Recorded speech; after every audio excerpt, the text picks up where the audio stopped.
Behind every person, behind every company, behind everything, there's a story of how it got there. And the most relevant stories connect on a personal level.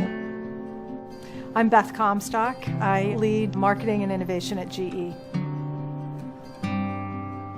People have a lot of choices, especially now. We're all bombarded with options of where to place our time. And I think in the world we're inhabiting, a world where it's more machines talking, people talking, connected via social media, the ability to simplify is very important.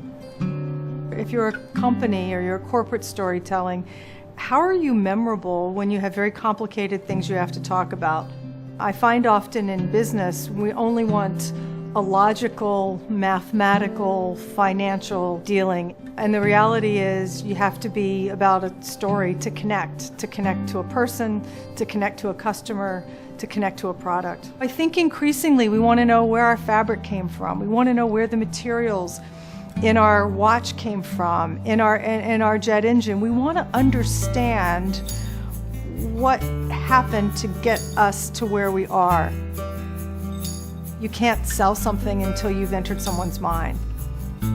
We talk about market share, but it's really about getting mind share, getting inside people's minds and creating a story for what's possible. So I think if you begin with the premise that your company can be a storyteller, you find storytellers everywhere. I find some of our best storytellers are engineers. What you need to create is kind of a central group that's good at translating, that know how to elicit a passion in someone to get them to tell their story. You are almost afraid to look at what you have, and so for us it was a big awakening, I think, just to say, you know what, we're geeky. We love it. The kind of things we make, they're badass, they're big, they're amazing works of mankind and science. You know, when you kind of embrace who you are and find an elegance and a beauty in it, it's amazing where it takes you.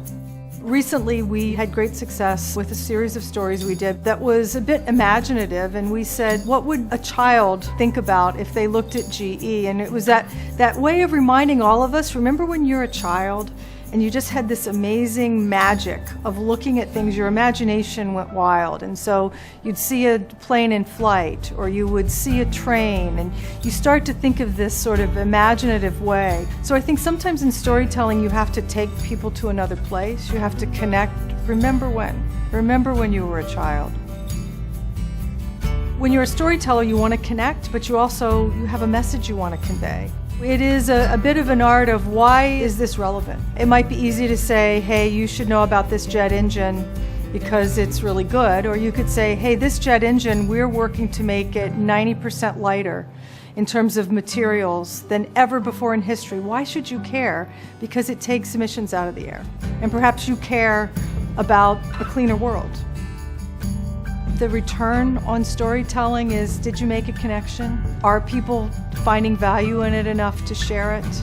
Of course, in business, as always is, there's some return, on investment from a financial perspective, but I'm a big believer if you plant enough seeds, if you've made yourself open enough, if people understand and relate to your story, the commerce will follow. People don't want to be sold. They want to be inspired. And you have to really fight for that, I believe, above what's important for the company is what's important to connect on the human level.